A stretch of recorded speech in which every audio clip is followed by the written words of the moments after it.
Hello and welcome to Plugged In. I'm Greta Van Susteren, and this week we asked the question, is it game over for the terrorist group known as Islamic State? And what should happen to Americans who sided with the enemy? According to U.S. President Donald Trump, ISIS has been defeated. And if you were born on American soil and left the United States to join ISIS, you are no longer welcome back in the United States. But has ISIS really been defeated? What is with the war on terror? What is U.S. intelligence saying? And what do U.S. allies think? We're going to speak to reporters, analysts, and lawmakers to find out what is going on. Plus, we're also going to bring you an update later in the program on the ongoing growing crisis in Venezuela. But first, U.S. President Donald Trump says an Alabama woman who traveled to Syria to join ISIS will not be allowed to come home to the United States. Mr. Trump made that announcement in a recent tweet in which he instructed Secretary of State Mike Pompeo not to allow Hoda Muthana back into the United States. Plugged In's Mil Arcega has more. Hoda Muthana, now 24, was a college student when she traveled to Syria to join ISIS in 2014. She became an ISIS bride, joining other militants in calling for the death of Americans. Now with an infant child, she's expressed remorse and has asked to return to the United States. Despite having a valid U.S. passport and birth certificate, the State Department claims she was never really a U.S. citizen because her father, they say, was a foreign diplomat when she was born, an argument that's now being challenged in court by her family. If returned to the United States, Muthana is likely to face terrorism charges. A small number of Americans, about 60, are known to have traveled to Syria to join ISIS. Nearly all the American men captured in battle have now been repatriated.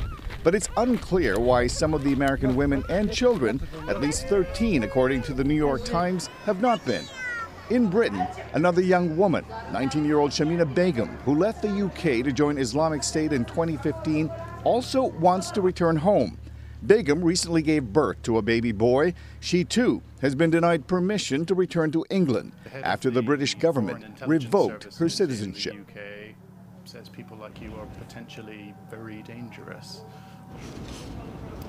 Given the recent spate of ISIS defections, is it safe to assume that membership in the terror group is on the decline? And has ISIS really been defeated?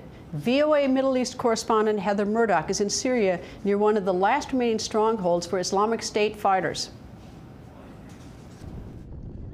It appears to be the last days of the Islamic State group's self-proclaimed caliphate. It is now a fight for a cluster of tents with perhaps 1,000 or more people inside.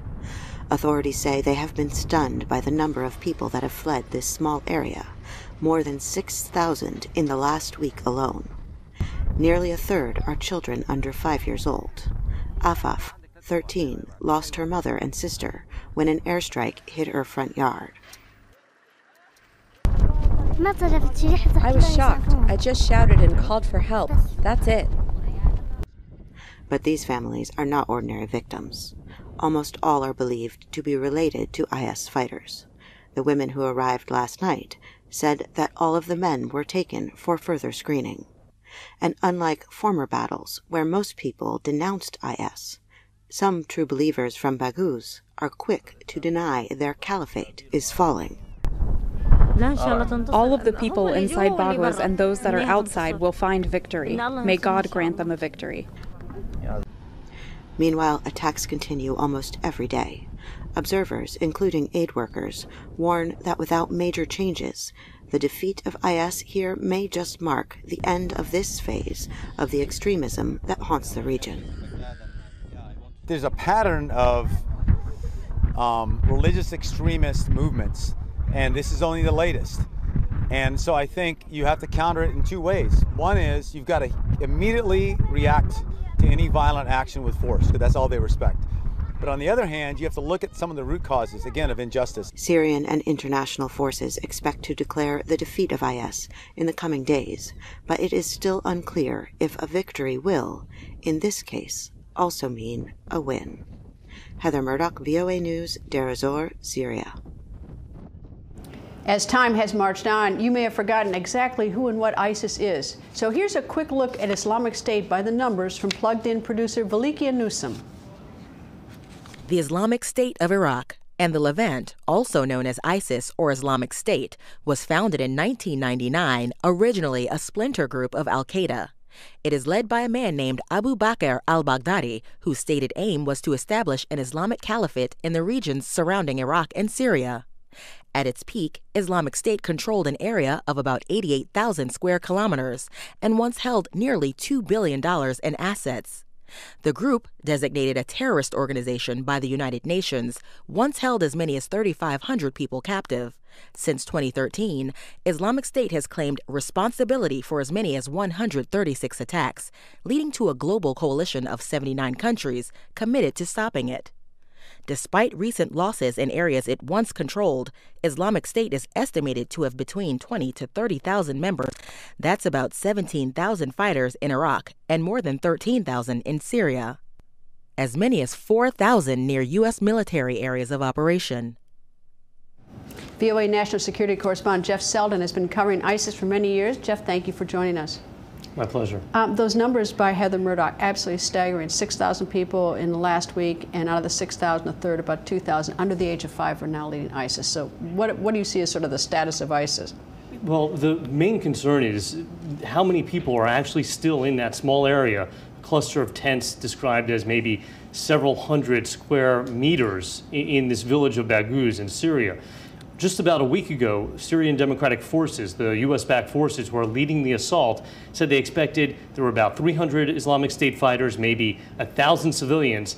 Since that time, we've had reports that maybe 6,000, 7,000. There were reports of more people fleeing last night in the thousands coming out of this little area. And that gives both the U.S.-backed forces and the coalition great pause because they suspect there is a very sophisticated network of tunnels and caves underneath Baghouz, where there may be an untold number of Islamic State fighters still hiding, still waiting to fight to the death. Well, I've been in the area myself in Iraq where they've dug these tunnels in these houses. I mean, it's incredible what they do and when they hide. But as ISIS loses this territory for their caliphate, does that necessarily defang them? Because it doesn't take a whole lot to cause trouble. 2 to 3 years ago, military officials in the U.S., intelligence officials would have said yes. If you can destroy the self-declared caliphate, you will break Islamic State's momentum. They won't be as popular. People won't adhere to the ideology because they thought it was really tied to the idea that they had established the caliphate.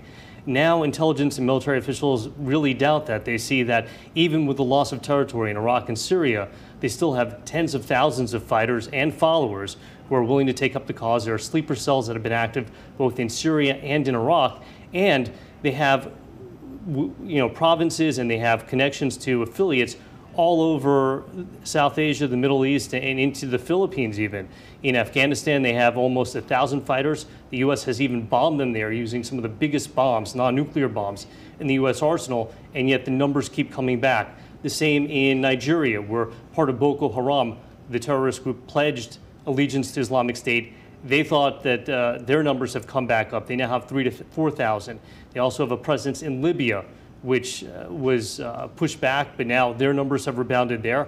And you have people still coming. Afghanistan has reported that there are still people coming from some of the former Soviet republics through Pakistan into Afghanistan to join Islamic State. So even if you destroy the caliphate in Iraq and Syria, which is on the verge of happening right now, military and intelligence officials in the U.S. say the fight is really far from over. Do you throw into the pool as well Al-Shabaab in Somalia? I mean, all these sort of terrorist groups, are they all sort of part of, do we think of all of these as ISIS because they all have the same sort of motive, it seems to be very destructive and to kill?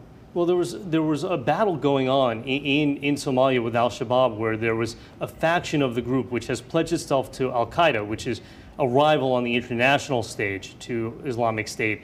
And there was a group that wanted to pledge to Islamic State. They wanted to be more aggressive than Al-Shabaab was at the time, and that was brutally put down. Yet Islamic State still has several hundred fighters. It's never lost its presence. So at the same time, there's competition between these two groups. But here's what intelligence officials fear. Because of all the focus that the world has put on Islamic State and the attacks that it's carried out and the way it conquered so much territory, it's given Al-Qaeda and other terrorist groups a bit of a breather. They've had a chance to regroup. And in fact, U.S. intelligence officials believe Al-Qaeda has strengthened its position, especially in Syria, and is very active in areas where the U.S. has not been, where the U.S. has not been backing forces or running campaigns with bombs and trying to push out these terrorists. So it becomes a very difficult situation. And so there's a new debate now about how do you battle these extremists when bombs and bullets alone, as some lawmakers have said, just won't work. Well, in your recitation earlier, you talked about the different places in the world where you find these pockets or cells of ISIS. You didn't mention the United States. Does that mean that we don't have these cells in the United States? They haven't come here. They aren't headed here. That the United States need not fear, at least that type of situation, or is it something else? There are people in the United States who have been convicted of crimes in the name of Islamic State, where they've either tried to get to the Islamic State, where they've tried to secure money for the Islamic State. And generally, U.S. intelligence services, the FBI, have been very good at tracking those people down, often at times arresting them at the airport as they're about to board a flight to try to go to Turkey and then sneak their way to the Islamic State or get to one of the other groups. The interesting dynamic that separates the United States from European countries, where you've also had large numbers of people be interested by the Islamic State propaganda, and in many cases, there are about 8,000 Westerners overall who are believed to have traveled to join the Islamic State. Only about 250 total have tried to or actually joined Islamic State from the U.S. And intelligence officials have found that in the U.S., the boundaries between different groups, whether it's Al-Qaeda, Al-Shabaab, ISIS, doesn't exist in the same way. And in some cases, they've tracked people who have gone on to travel to those groups over the years, actually meeting together and talking together, and they just see it, they don't see it as the same type of difference. So there still is that appeal to some in the United States. It's not as strong, and often at times, the people in the United States are not as well connected. They don't have the communities that are propping this up, that have really been hotbeds for extremism because of differences in the culture and the way the U.S. is able to assimilate Muslim populations as opposed to Europe. Well, it's almost unthinkable. This woman who's over there now who wants to come back to the United States, there's some question whether she's a citizen or not a citizen, which is dependent on whether her father was a diplomat when she was born or not. That's a battle that's probably be fought out in the courts. But, the recruitment of some women is has always been shocking to me, that these women will travel, will pick up and travel over there and join ISIS and have children. And now we've got, of course, the problem, like, what do we do with the children? Well, the children's a big problem, but in terms of recruiting women, Islamic State was very savvy early on, and they actually went after women, not just in the United States, but also in other parts of the world, especially in places where if you were a woman, and let's say you wanted to become a doctor, you became a doctor, you're 20, you're 25, 26 now after you've gotten your degree. Well, in some countries, that's very old, and there was tension because the family said, well, you're too old to marry off, there's no room for you here. They would target those women. They would go after people who had degrees in IT or technical abilities who couldn't find a job, and they would target those. One former extremist that I talked to years ago said, it's really dangerous because these extremists, in some cases, are the world's best social workers. They know what to say, when to say it, how to say it, to get people feeling like this is someplace they can belong. And so that brings them in, it draws them in. And it wasn't always the violence. As far as the children, that's a big problem, and it's worried the U.S. intelligence community for several years now, because even in these IDP camps, these displaced person camps all across Syria, where you now have thousands of people, many of them women, many of them children under 5, they've grown up in this environment now, which may have been, obviously you have the battles that were fought, the war, but just one that was violent, that a radical ideology permeated every aspect of life. And they've been indoctrinated just because they were born into it or they were living in it for long enough. How do you de-radicalize these young kids? How do you de-radicalize these teenagers? Iraqi officials and Kurdish officials in Iraq in particular have worried about sleeper cells made out of kids who are 12, 13 when ISIS first rolled in, and are now 16, 17. And some of the recent attacks in parts of Iraq, in the area of Kirkuk in particular, have involved these young teenagers who were indoctrinated into the ISIS way of life. Fascinating. Thank you very much. You're welcome. Over the past 2 months, officials in the Trump administration have been at odds over ISIS and U.S. strategy. This became evident on December 19 when President Trump surprised many and tweeted that ISIS has been defeated. Trump also announced that he would start withdrawing U.S. troops from Syria. President Trump's troop withdrawal announcement led to the resignation of Secretary of Defense Jim Mattis. A few weeks later, Vice President Mike Pence reaffirmed the president's claim that ISIS has been defeated, and this statement came just hours after ISIS claimed responsibility for an attack in Syria that killed 14 people, including 4 Americans. Lawmakers on both sides of the political aisle have expressed concern about the president's tweets and statement about Syria. The hasty and disjointed manner of this announcement demonstrates that the administration is in disarray, and the president's ability to lead internationally is, I think, seriously eroded by this decision and by others. And simply because the president tweets that ISIS has been defeated is not the reality. So the good news is there's growing bipartisan support to ask the president to reverse course and to have a conditions-based withdrawal. All three of us support the idea of withdrawing from Syria and everywhere else when you can do it safely. It is in our national security interest not to withdraw at this time, in my view. So, who is right? And is it too soon to pull U.S. troops from Syria? My next guest is Michael O'Hanlon. He is Director of Research on Foreign Policy at the Brookings Institute. And Mr. O'Hanlon is urging Congress to step in to, quote, reduce the dangers to the Republic. Thank you for joining us. Greta, nice to be with you. So anyway, I assume that I got you right.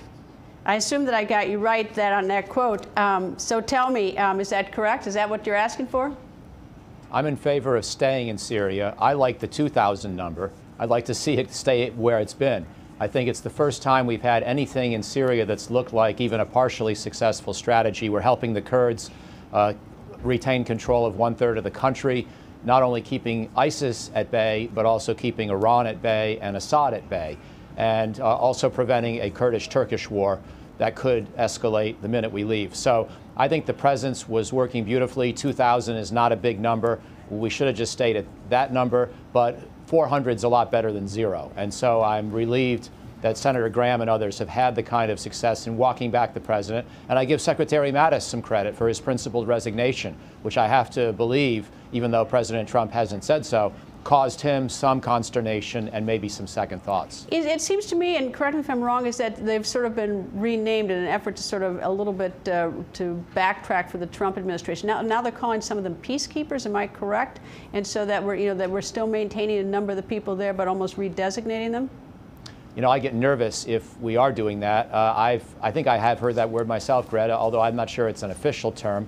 But to the extent that Iran and Syria and Turkey hear us use that word, then it may convey irresoluteness. It may sound like we're just there patrolling in, soft hats, the way sometimes UN forces, when they were less successful in certain operations, were not capable even of defending themselves. And that's the last kind of image or message we want to send. So no, they're not peacekeepers. They are combat advisors, and they are still in a war zone where ISIS is not completely defeated, no matter what the president says. And also Iran's ambitions are certainly not defeated, and we all agree on that. All right, as at least the territory seems to shrink in Syria of ISIS, what about al-Baghdadi? Any thoughts on whether his power is deteriorating? I assume that he's still alive. There's a $25 million bounty on his head by the United States, but what about him and what about his power?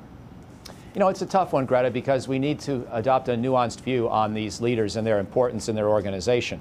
If we make everything about getting Baghdadi, and we somehow do manage to find him and take him off the battlefield, either kill him or arrest him, there could be a successor pretty soon who maybe winds up even more effective, or there could be several people who vie to be his successor who try to compete with each other by encouraging more violence. That's often what happens with a drug organization or a terrorist organization when you knock off the top guy. On the other hand, Baghdadi is in some way a symbol of ISIS's resilience. And if we do remove him, then we've proven that ISIS is indeed vulnerable in yet one more way. So on balance, I would say we should try to find him and deal with him, but we shouldn't make it a big part of our public messaging or our public emphasis. As a continuing campaign to destroy ISIS, and even the 79 countries worldwide that are joining in, we have the new burden, or the nuanced burden of having all the children who are born, their parents are members of ISIS, and even the American who wants to return home to the United States, and of course other people want to return home to their countries. Some have, some not.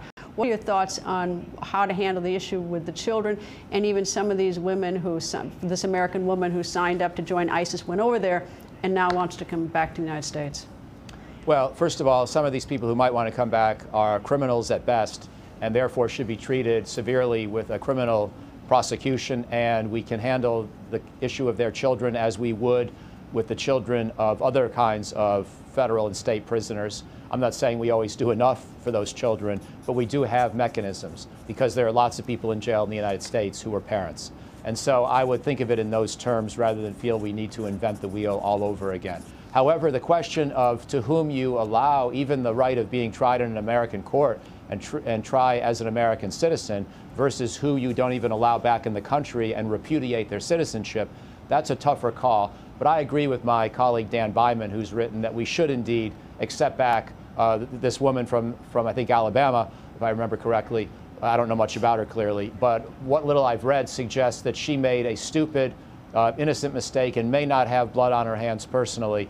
And so I think that within the structure of the legal system, we should be willing to give her a fair trial and a sentence that would be appropriate to any crimes we can prove she's committed. All right, well, we go into phase 2 as the caliphate territory reduces, and of course the ISIS still has the power to grow and inflict pain around the world. But we've got these internally displaced persons camps, and they become almost permanent. People begin living in these horrible situations forever, which are oftentimes breeding ground for terrorism. Is there something new or some new strategy that the United States should look at to aiding people inside these camps?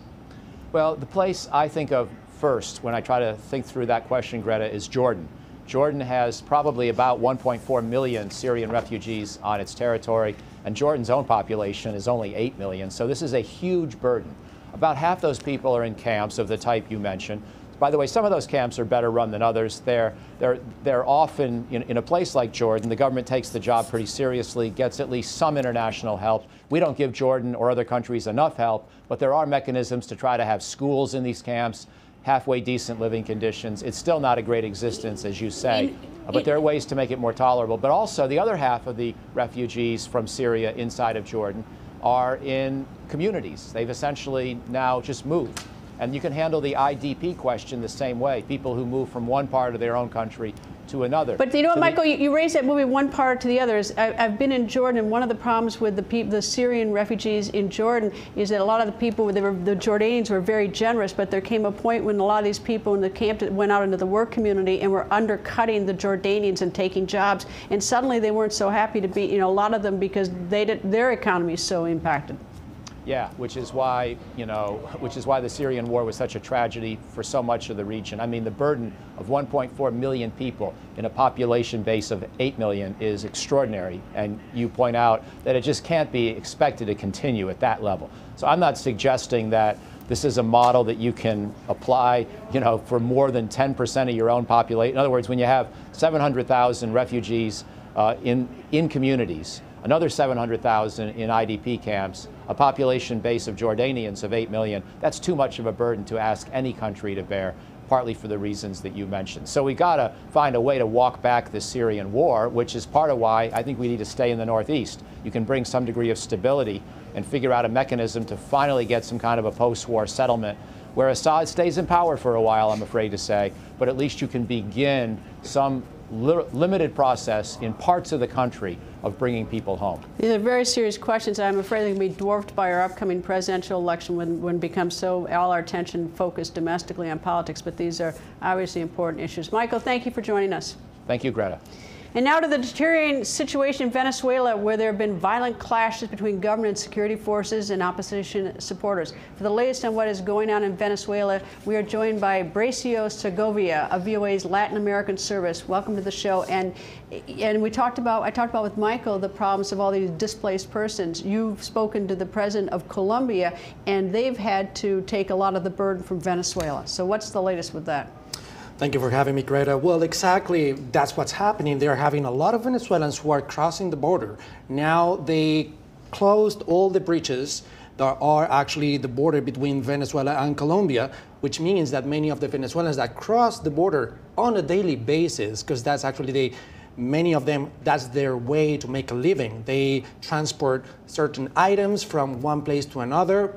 It's not legal, but they do it, and that's how they can actually survive. I was down there on the border a couple months ago, and people in Venezuela were crossing the border to get money that was being sent to them from the United States, because if they got the money in Colombia, they got to collect all of it, whereas if they received it in Venezuela from Americans, the Venezuelan government took a huge, like, I don't know if it was 25, 50% of the money. And so there's even that kind of commerce, just to get some money from relatives in the United States. Exactly. There are three reasons why Venezuelans are crossing the border. The first one is for exactly what you just described. They just go there to pick up the money that family members who are living abroad are sending to them. So they pick them up in Colombia and they bring it back to Venezuela in either Colombian pesos or US dollars. So that's one reason. The second reason is actually just to exchange their currency, right? Because in Venezuela they cannot do that, so they do it in Colombia, which is a neighbor country, and in that way they have more money in Venezuela to survive, where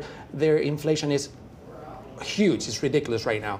And the third reason is for work purposes, right? It's illegal work most of the times, but they just cross the border. They help people to transport certain things. They sell their hair. There's many kind of illegal jobs that they do. You know, it is, but this is catastrophic. People are hungry in Venezuela. Families, there's no food on the shelves in grocery stores. You've seen video of people grabbing food from garbage trucks.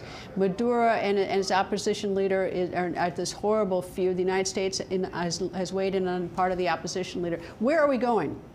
Well, that's actually the $1 million question, right? I don't know. According to my sources, they don't even know where we're going right now. We are talking about a possibility of a military intervention. Colombia is very concerned about that because they just got out of a 50-year conflict, right? So they're really afraid that they're going to get involved in a conflict with a neighbor country. Also, the thing is that the group of Lima, the Lima group, they just met in Bogota this Monday. Surprisingly, the result of that meeting was we are not for a military intervention. Diplomatic efforts should prevail. But the thing is that one day before that meeting, just one day before the meeting, Juan Guaido's people, right, which is the interim president of Venezuela at the moment, they were pushing for a military intervention, mentioning exactly the same words that President Trump was repeating over and over again, which is all options are on the table. Vice President Mike Pence said the same thing even at the meeting. He was actually taking part in that meeting. So surprisingly, the result of that meeting was different. And what my sources are telling me is that most members of the Lima group are against any use of force or military intervention. So that's what pushed them to actually deny any military intervention for the moment. But truth is, we don't know where this is going. And let's keep in mind, the US is not a member of the Lima group. So maybe, just maybe, the US could actually take a unilateral decision to use that military intervention. We have 30 seconds left. Who are Maduro's allies? Anyone? Well, Maduro's allies at the moment is Cuba. Also Bolivia? Bolivia, Russia, Ecuador. So we're bringing a huge regional conflict. I mean, there's a lot. I mean, it's almost a proxy war in some ways. I mean, there's a lot of yeah, exactly. Well, Ecuador, like opposition, because there was a shift. The thing is that what we're seeing in the region right now, right, for the last years, is a shift towards the right. So many countries that were led by the left-wing parties, they shifted, right? So there's been a change, and that's actually important to take into account when it comes down to what's going to happen in Venezuela, who are the countries that are actually supporting Maduro, and where this is going. And of course, the people are starving meantime and hurting. Anyway, thank you very much for joining us. Thank you for having me. That's all the time we have for today. Stay plugged in by liking us on Facebook at Voice America. And you can also like my Facebook page at facebook.com/Greta. And do follow me on Twitter at Greta. Thank you for being plugged in.